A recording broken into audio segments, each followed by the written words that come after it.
사랑하는 성도 여러분, 목사는 하나님의 하나님의 뜻을 아는 삶이라고 하는 제목으로 오늘 주일 3부 예배 말씀을 전하겠습니다. 참 명절 기간이 이렇게 휴가가 되어서 한 주 내내 우리가 쉼을 갖게 되었는데요. 여러분, 우리가 명절 지나고 나면 기름진 걸 다른 날 때보다도 더 먹지 않습니까? 그래서 뭐 전이나 아니면 갈비찜이나 삼겹살이나 고기를 먹고 기름진 것을 더 먹다 보니 속이 닝닝하지요. 이럴 때는 시원한 동태탕 어떻습니까? 자, 요리 한번 해볼게요. 동태탕을 끓이기 위해서 멸치 있지 않습니까? 멸치로 육수를 아주 진하게 내렸습니다. 멸치를 걸러내고 시원한 맛을 위해서 좋은 물을 짝짝짝 자르고 사각으로 10개 해서 담았습니다. 집어넣고 또 끓이는 거죠. 거기에 또 칼칼한 맛이 필요하니까 묵은 고춧가루 말고 핵고춧가루 빨간 걸 이렇게 한두 숟갈 딱 넣습니다. 그리고 물론 거기에는 간도 맞춰야 되겠죠. 자, 그런데 동태 집어넣는 걸 뺐습니다. 그럼 무슨 탕이 되죠? 묵국이 돼버리고 말았네요. 동태탕하고는 전혀 상관이 없습니다. 실컷 육수 끓인 건 결국은 묵국 끓인 겁니다. 여러분, 몇 년 전에 이 쪽파 있지 않습니까? 파가 이렇게 팥값이 확 올라간 적이 있었어요. 우리가 식당에서 쉽게 이제 파전을 사 먹는데, 근데 파전이 유난히도 이제 파가 비싸다니까 또 그 음식 먹고 싶은 인간의 이상한 욕구가 있는데 파전을 하기로 했습니다. 그래서 이제 재료들을 함께 준비하는 거죠.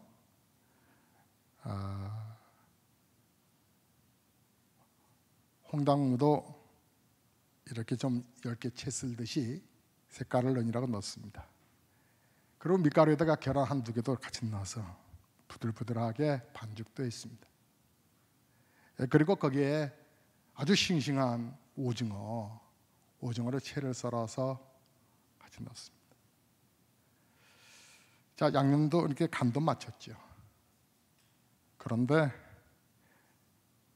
팥값이 비싸다고 파를 안 넣습니다. 그러면 그 전은 무슨 전이 됩니까? 그냥 부침개가 되는 겁니다. 오징어 전이 되던 그냥 부침개 전이지 그거를 파전이라 부르지 않습니다. 우리는 교회를 나옵니다. 예배 흐름도 알겠고 또 어떻게 봉사하는 것도 알겠고 또 어떻게 섬기는 것도 알겠고, 그런데 정작 우리 삶 속에는 예수가 빠져 있습니다. 그래서 겉으로 보면 탕은 탕이요 전은 전인데 목적하는 전이요 목적하는 탕이 아니듯, 겉으로 보면 성도는 분명하게 성도인데 예수의 능력이 없다는 거지요. 여러분, 그래서 우리 안에는 삶이 참 신앙적인 맛을 못 느끼고 살아갈 때가 참 적잖아 많습니다. 제가 지난 5월 말 마지막 주에 우리가 창립 20주년 감사 예배를 드렸죠. 감사 예배 드리는데 참 그 자리를 지켜준 우리 성도님들이, 여러분들이 참 고맙고 감사하기만 했습니다. 우리도 만만치 않은 정말 육해공에 산전, 수전, 공중전 다 이렇게 겪고 왔지 않습니까? 어느 교회나 다 거룩한 핏값을 치르게 되는데 그래도 오고 있지 않습니까? 그런데 그 창립 주일 저녁 때 주님은 제가 정말 저를 위로해 주시고 잘했어 뭐 그 말씀은 못 하실지언정 저에게 참 부담스러운 영감을 저에게 주셨습니다. 성전 지어라. 네? 성전 이거 됐잖아요. 성전을 지어요? 내가 요즘 귀가 잘 안 들리나? 마음이 이러나? 주님, 성전 지으라고요? 그래, 성전을 지어라. 유형적인 교회 세운이라고 했었다. 무형적인 교회, 무형적인 성전 세워라. 성도 한 사람 한 사람 안에 내재 되신 예수 그리스도와 동행하고 있는 그 주님을 닮아가는 성전 세워라. 주님을 온전히 닮아가는 성숙한 성도를 세워라. 너희 안에 그리스도가 주장하실 수 있도록. 주님은 저를 다시 새롭게 목회의 방향성을 다시 잡게 하셨습니다. 근데 그것은 사실 어려운 일은 아니었습니다.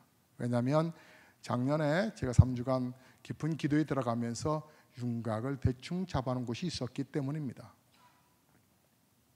그리고 이제 6월 달 4주 동안에 무엇을 어떻게 구체적으로 준비를 해야 될까? 성전을 세워라. 한 사람 한 사람에게 향해서 성전을 세워라. 그래서 준비하던 중에 윤곽이 어느 정도 흐름을 갖고 그때 우리 주님이 딱 스치고 지나가게 된 게 에베소서 말씀이었습니다. 에베소서의 말씀의 비전과 은혜를 성도들과 함께 나누어라. 그래서 성전을 세워가는 그 기쁨이 뭔지를 함께 누려보렴이라고 하는 이 거룩한 주제 앞에 초안을 잡고 있는 즈음 벌써 7월 첫 주가 됐습니다. 그러니까 5주가 된 거죠. 그리고 추수감사 주일을 지키는 그날 저녁 목사는 쓰러집니다. 한 주간 쓰러진 그 한 주간은 수술하고 정말 제가 웬만하면 아파서 우는 적은 없습니다. 아파서 울어본 적은 없습니다. 마음 상해서 울어본 적은 있고 교회 때문에 마음 상해서 속상해서 또 목회하다가 속상해서 운 적은 있으나 내 몸이 아프다고 울어본 적 없습니다. 군대에서 그 치열하게 매를 맞으면서도 교회 간다고 그렇게 핍박을 당하면서도 울어본 적 없습니다. 근데 그때는 저도 모르게 흐르는 눈물이었습니다. 아마 어쩌면 그 안에 가만히 생각해 보면 주님께 대한 섭섭한 눈물도 있었을 겁니다. 20주년 선물 진하게 주십니다. 정말 너무하시네요 라고 하는 생각도. 근데 주님은 또 물어보셨거든요. 감사가 나오냐? 계속 저를 연단해 가시는 주님의 음성 앞에 괜히 슬펐습니다. 얼마나 울고 있었는지 모릅니다. 그리고 이제 병원에서 수술한 이후에 치료 중에 그 한 주간에 도저히 기어서도 예배당을 못 나옵니다. 너무 아파서요. 수술한 자리가 팅팅 2배로 붓고 마침 하나님은 아마 이때를 준비하셨나 보죠. 그래서 우리 김성환 교수님을 6월에 저희 교회 5월 말에 보내셨습니다. 그래서 주일 예배를 목사님 잘 인도해 주시고 두 번째 주부터 이제 두 번째 주가 되면서 병원에서 구체적으로 5월 말에 성전을 세워라 라고 하는 말씀에 구체적인 대안을 주님께 지혜를 구하던 중에 바른 신앙 세우자. 그래서 바른 신앙 세우기라고 하는 프레임으로 5주간을 옵니다. 여러분 5주간 다 마치셨습니까? 뒤에 마치신 분들 가운데 예배상 못 받으신 분들 한번 손 들어보세요.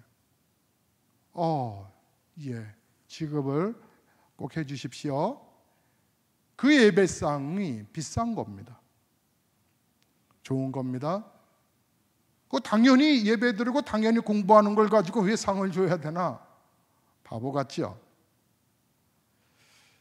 근데 여러분 그거 받으시고 감사하면 감사헌금 하셔야 되는데 예배상 받고 감사헌금 몇 분 하셨는지 모르겠네요. 이상하게 헌금 얘기해 버리면 그냥 좀 어색해져 버리죠.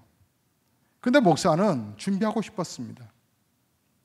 그리고 바른 신앙의 과정을 5주간의 내용이었지만 한 주 더 딜레이해서 6주간을 했죠. 그리고 지난주까지 역동적인 신앙, 우상 숭배까지 역동적인 신앙으로 올라가야 할 것을 말씀을 전했습니다.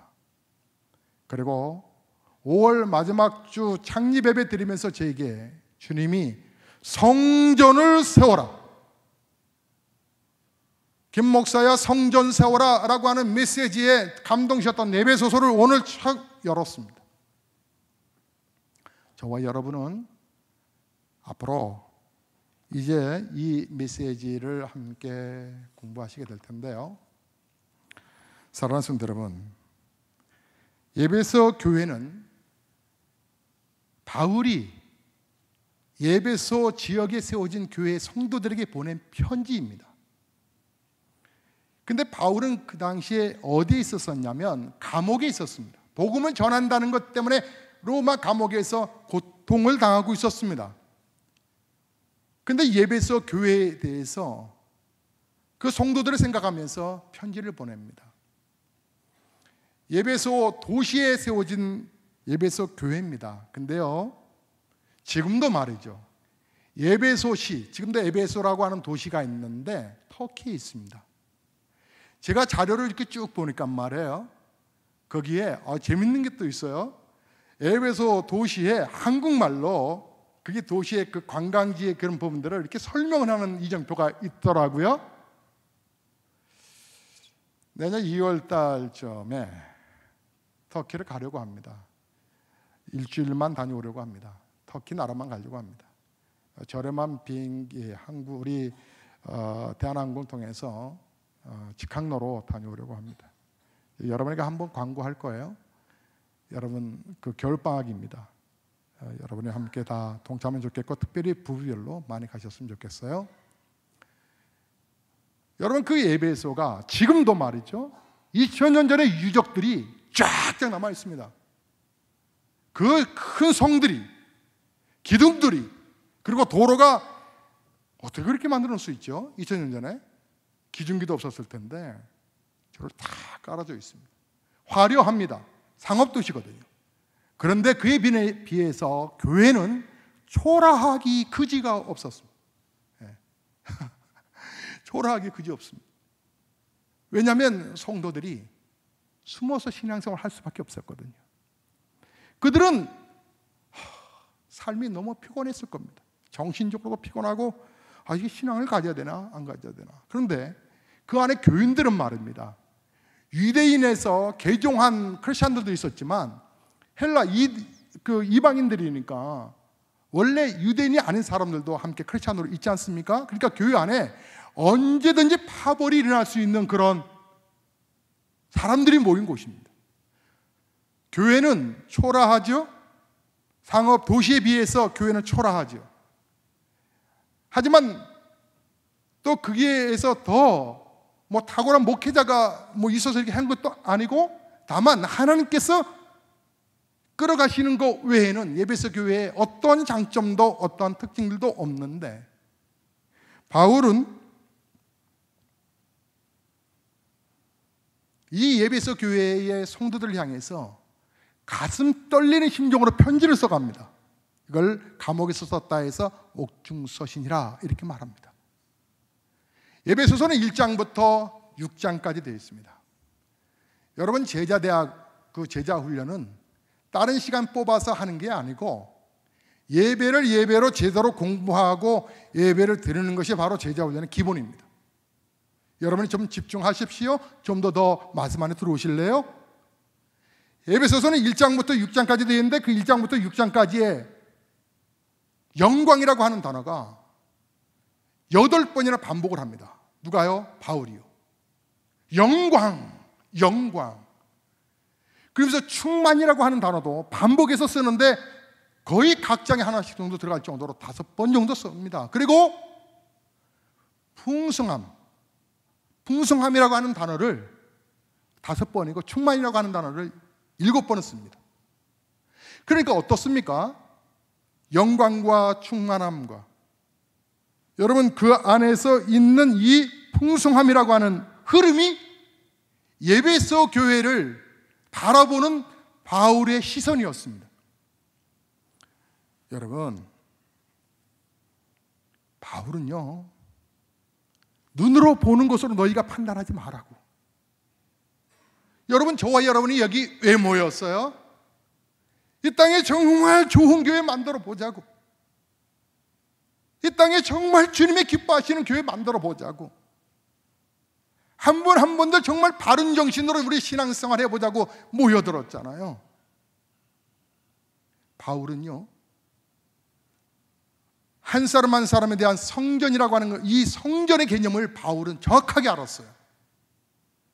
그래서 너희의 삶을, 영광이다 너희의 삶이, 너희의 삶이 하나님의 은혜에 풍성합니다. 충만합니다. 사랑하는 성도 여러분, 우리는 예배소서를 읽어가는 동안에 우리의 신앙이 회복되고 교회를 향한 사랑이 다시 여러분 새로워져 가고 교회에 대한 소망의 눈이 열려져 가시기를 주의 이름으로 축복합니다. 여러분, 교회를 향한 우리의 마음이 너무나 무뎌져 있습니다. 이것은 한국 교회가 적그리스도로 인하여서 공격당하는 공격의 상처가 크다고 하는 반증이기도 하지만, 이제는 교회에 대한 설레임, 그 감격적인 부분들이 점점 무뎌져 가고 있습니다.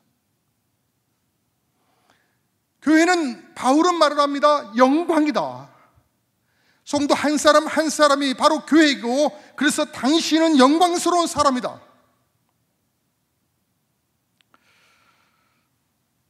예배소서를 통해서 하나님이 창립 20주년에 김 목사야 성전 세워야지 그렇게 하시더니 제가 구체적으로 준비하지 못할까 봐 강제로 입원시켜 놓으시더니 터 다지기 작업을 하셨습니다. 터 다지기 작업이 바른 신앙, 역동적인 신앙, 그리고 예배소서를 통하여서 우리의 존재감에 대해서 우리가 어떻게 신앙생활을 하기 위해서 모였는데 모인 거하고 이유하고 내 삶은 분리돼 버린, 동태탕을 끓인다면서 동태는 빠져버리고 파전한다면서 파전은 빠져버리는, 신앙생활 한다면서 예수가 빠져버리는 그런 신앙생활 속에서 어떻게 하나님의 능력과 하나님의 영향력이 나타날 수 있겠습니까? 그러니까 우리가 헛 신앙생활을 하고 있다고 하는 거죠.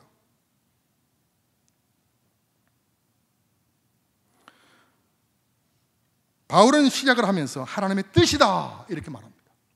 내가 이 글을 쓰는 것은 하나님의 뜻으로 말미암아, 즉 이 말은 우리가 하나님의 뜻대로 살아야 할 삶이 있다고 하는 것을 얘기하고 있는 겁니다. 저는 예배소서 1장부터 마지막 절까지 강해가면서 어떻게 하나님이 역사하실까에 대한 기대감이 있습니다. 마치 베토벤으로 할 뻔했어요. 여러분, 그가 교향곡 제5번 운명이라고 하는 부분 있지 않습니까? 빠바바밤 솔솔솔미. 그래서 뭔가 시사하지 않습니까? 그런 어떤 운명적인 하나님의 역사가 우리 안에서 시작되고 있다고 하는 그런 감동을 받게 되는데, 여러분, 2절에서 바울은 이 영광이 무엇이며 평강이 무엇이며 풍성함이 무엇인지를 알려주고 싶어서 은혜와 평강이 너희에게 있기를 원한다 이렇게 표현을 합니다.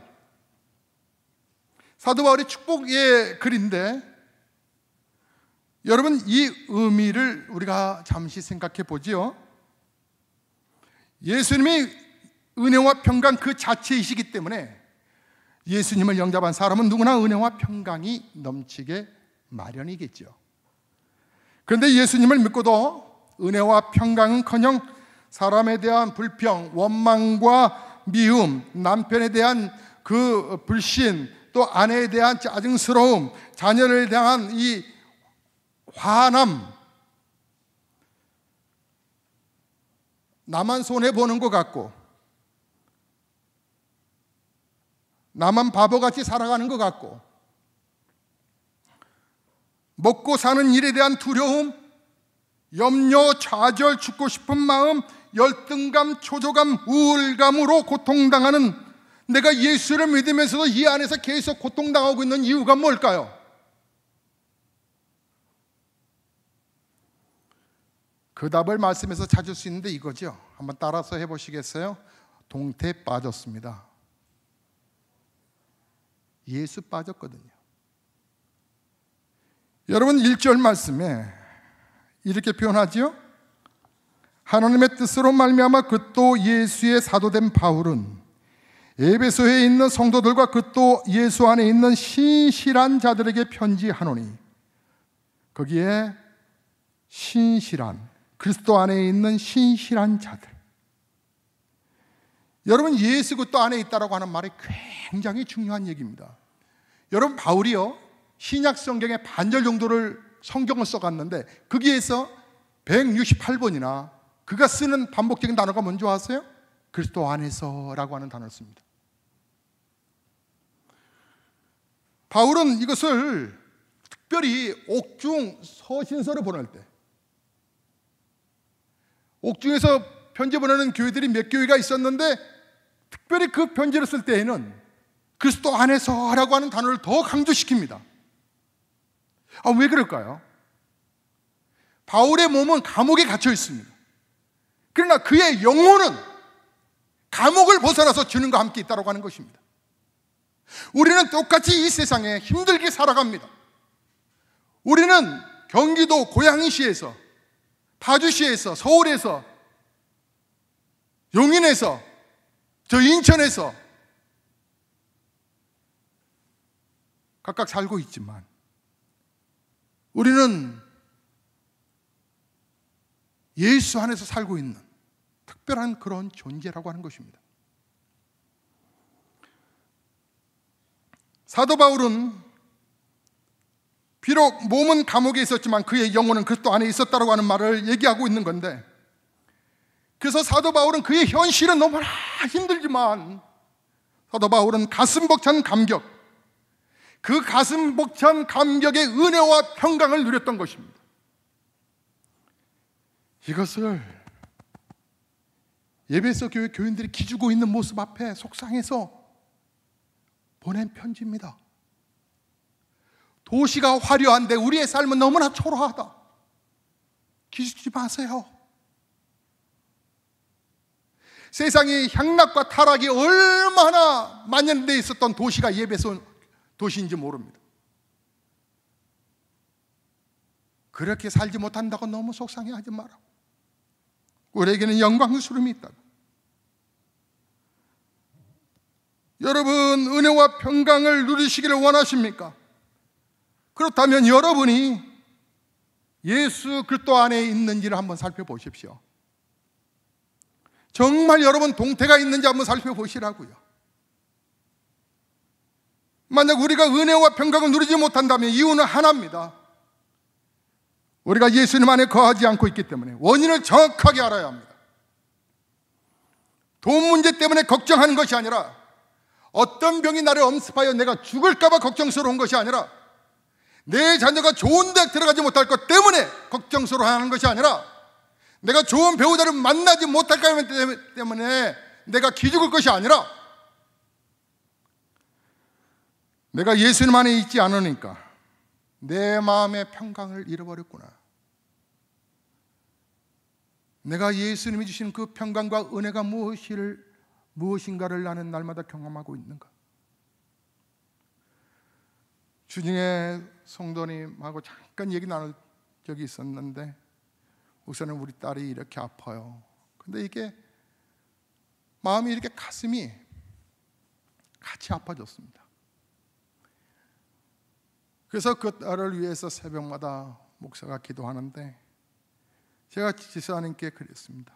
지사님, 이거 그냥 읽지 말고 믿음으로 선포하시라고. 선포하셔야 된다. 예수 그리스도 안에 있는 자가 누리는 은혜가 있는데, 이것이 해답인데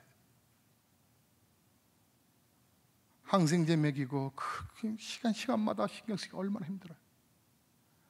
근데 나는 한 5분 정도 믿음을 갖고서 선포하면 되는데도 예수 안에 주시는 그 은혜와 평강이 너무 분리돼 버린, 의식을 못하는 그런 신앙생활. 그러니 교회에 오는 게 부담스럽고, 괜히 교회 오는 게 교회 안에 깊이 들어오는 것이 짜증스럽고. 왜요? 내가 경험한 적이 없거든요.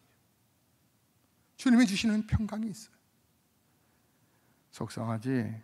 힘내. 내 손 잡아주신 주님과의 그 인격적인 교제를 경험해 본 적이 없어요.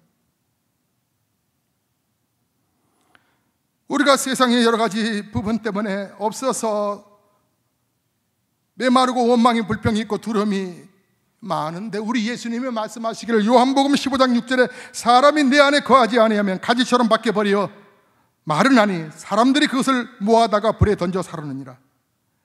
그러니까 예수님 안에 거하지 않으니까 메말라 버린다라는 거예요. 예수 안에 우리가 들어가 있지 않냐므로 우리가 가진데 예수님과 함께 겹붙지만 되지 못했으니까 떨어져 나가 메마른 나무가 돼버리고, 내 마음은 계속 메마르다가 불타는 지옥에 이제 불쏘시개로 들어가는 거죠. 요한복음 15장 4절에 내 안에 거하라 나도 너희 안에 거하리라. 우리가 예수님 안에 거하면 예수님도 우리 안에 거하시고 역사하신다고 하는 것인데, 안타깝게도 많은 성도들이 예수님을 신앙생활 한다고 잘 믿어보겠다고 열심히들 하지만 사실은 마음과 뜻과 정성이 부합되지 못한 안타까운 모습들을 보게 됩니다. 우리가 인생을 살아가면서도 얼마나 벅차게 살아갑니까? 이른 아침부터 저녁 늦게까지 밤늦게 얼마나 열심히 살아갑니까? 때때로는 정말 서러움을 받으면서도, 어떨 때는 눈물을 쏟으면서도, 때때로는 마음의 상처를 받으면서도 그나마 살아남기 위해서 일 아니라고 얼마나 힘드십니까? 그 힘들 때 좀 주님의 위로를 좀 받아보시지요. 그 힘들 때 주님의 그 평강과 은혜 안에 들어오면 되는데 왜 그렇게 어렵지요? 오히려 마음이 더 메말라지고 더 시험거리가 생기고 더 불평과 원망과 두려움 속에 살아가는 이유, 그것은 바로 내가 예수님 안에 거하는 법을 모르고 있기 때문입니다. 예수를 믿으면서도 성령에 의지하여 살지 아니하고 매일 올라오는 큐티는 당연한 피곤한 일들로,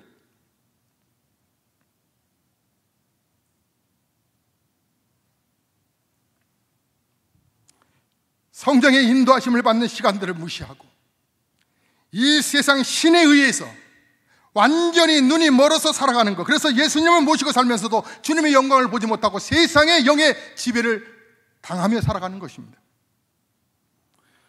사도 바울은 감옥에 있으면서도 은혜와 평강이 넘쳤습니다. 근데 나는 평안한 집안에 살고 있으면서도 더 편안한 침대는 과학입니다. 그 편안함 속에 뒹굴뒹굴하면서도 평강을 누리지 못하고 있습니다. 바울은 그 감옥 속의 차가운 속에서 그 살해하는 듯한 그런 고통 속에서 그곳에서 오히려 평강과 은혜를 누리고 있는데, 우리는 환경이 훨 나으면서도 더 나은 환경이 아니라고 우리는 힘들게 버겁게 인생을 살아갑니다. 그것은 은혜와 평강이 모르고 사는 이유가 있다는 것이죠. 고린도후서 4장 4절에 그 중에 이 세상의 신이 믿지 아니하는 자들의 마음을 혼미케 하여 그리스도의 영광의 복음의 광채가 비치지 못하게 하매니 그리스도는 하나님의 형상이니라. 그 중에 이 세상의 신, 사탄, 마귀, 귀신들, 그래서 성도 또 믿지 않는 사람들의 마음을 혼미케 한다. 결국은 그리스도의 영광이 드러나지 못하도록 예수님이 은혜와 평강의 주님이시라면 사탄, 마귀, 귀신은 정반대의 불안과 두려움 속에 가난의 영인 것입니다. 많은 성도들이 메마르게 여전히 가난의 영, 버거운 말라가는 그런 세상을 살아갑니다. 안 믿는 사람은 안 믿는 사람이라고 그러지만 크리스찬들이 예수를 믿으면서도 은혜와 평강을 누리지 못하는 이유가, 여러분, 가난과 가난의 영을 구별할 줄 몰라서 그럽니다. 여러분, 가난하다라고 하는 것은 먹고 살아가는데 불편하다라고 하는 것입니다. 근데 가난하다고 못 사나요? 저 좀 못 살아, 이렇게 말하면 정말 그건 인격적인 말이 아닙니다. 가난해도 행복하게 사는 분들이 있습니다. 저 집은 부자야, 잘 살아, 이렇게 말하는 것도 말이 안 맞습니다. 부자라서 못 사는 집이 많습니다. 불행하게 힘들게 싸우면서 살아가는 집들이 예외로 많아요. 근데 가난의 영은, 가난과 가난의 영은 다른데, 가난의 영은 무엇을 적게 가진 것이 아니라 더 가지지 못한 것에 대한 두려움입니다. 사람이 많이 가지고 적게 가지고가 상관이 없는데, 가난의 영에 사로잡힌 사람은 많이 가지고도 정말 가난하게 삽니다. 우리 서울에서 가장 비싼 동네가 저 강남구라 말합니다. 서초구. 그 근처에 이 장애인들을 위해서 학교를 세우려고 부지를 매입을 하고 건축을 시작하려 하는데, 주민들이 다 모여서 구청에 몰려와서 데모를 합니다. 우리 지역에 왜 장애인 학교를 세우냐고. 그런데 그들이 외치는 이유가 뭘까요? 집값이 떨어져 간다는 겁니다. 그들은 집값 떨어져도 충분하게 살아갈 사람들입니다. 있는 것만으로도 충분하게 살아갈 수 있는 사람들이 더 집값 떨어질까 봐, 심지어는 거기에 신자들도 모여 있습니다. 가난의 영을 지배받고 있는 것입니다. 그럴 필요가 전혀 없는 사람들이 그러니까 이상한 거지요. 가난의 영에 사로잡힌 사람은 돈을 아무리 많이 가져도 가난하게 삽니다. 여러분, 하나님의 은혜 속에 들어와 하나님의 인도하심을 한번 받아보는 그 기쁨들 아세요? 바울이 말한 비록 나 자신은 감옥에 있지만 은혜와 평강이 주시는 하나님의 그 평강이 뭔지 아시냐, 이 말이에요. 예수님께서 요한복음 14장 27절에 내가 너희에게 주는 것은 세상과 같지 아니하니 너희는 마음에 근심도 말고 두려워하지도 마라. 내가 너희에게 평안을 주노라 라고 말씀하신 그 평안 말이에요. 예수를 믿으면서도 예수 안에 들어가서 그분이 도우시는 것들을 왜 이렇게 불안해하세요? 그 예수님이 여러분을 지배해야 되잖아요. 예수님이 여러분을 지배해야 되잖아요. 그런데 왜 예수님 안에 더 들어오는 것을 두려워하세요?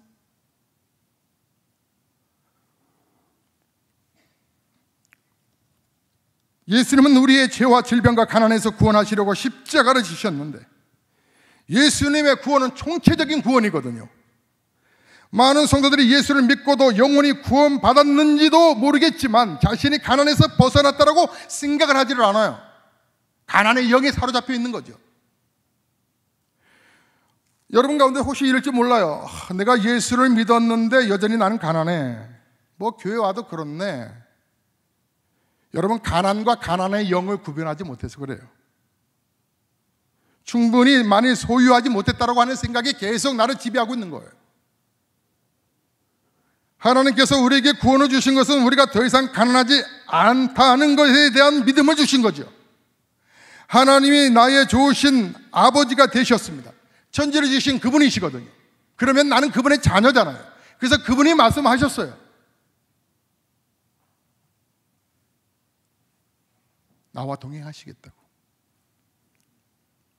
우리는 여전히 내 손에 무엇인가가 쥐어져 있어야 나는 가난에서 벗어났다고 생각합니다. 그러면 어느 정도 쥐어져야 될까? 한이 없죠. 끝이 없죠. 가난의 저주에서 회복은 단순히 풍족하게 사는 것을 말하는 것이 아닙니다. 오직 예수를 믿고 우리 모두가 더 이상 가난하지 않아. 우리 주님은 우리에게만 하신 말씀이 너희는 주라 그러셨어요. 있어야 주잖아요. 근데 줄 거라는 거예요. 그건 내가 줄 테니까 너희도 줘라. 우리는 말합니다. 하나님이 주실 것을 기대하지 아니하고 없잖아요. 없는데요. 그런데 성경에는 분명히 말씀하세요. 주라.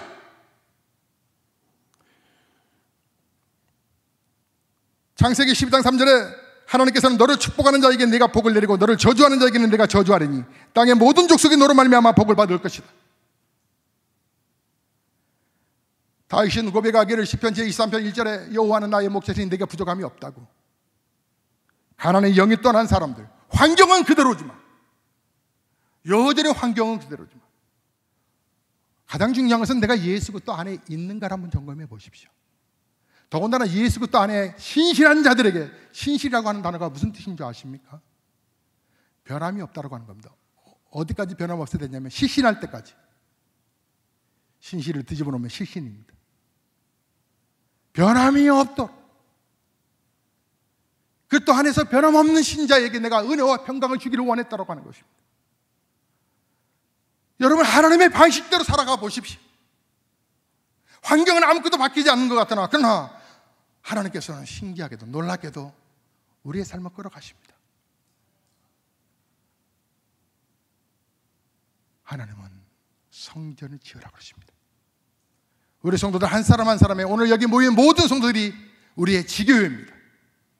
여러분이 예수와 동행하고 있는지를 보십시오. 예수 빠져버린 신앙생활, 동태 빠진 거 뭐가 다르겠어요? 언제까지 그러시겠습니까? 이왕 교회 나오셨으니 예수 제대로 믿어야 되지 않겠어요? 그러자고 우리가 모였잖아요. 한국교회 정말 새로운 교회 한번 돼보자고 그러셨잖아요. 자, 사랑하는 성도 여러분, 우리의 가슴 그것뿐이 중요한 게 아니라 내 안에서 예수의 심장으로 사셔야 합니다. 이제 우리 찬송하고요, 찬송하고 우리 기도문 한번 선포해요. 자, 우리 찬송 들으시겠습니다. 442장입니다.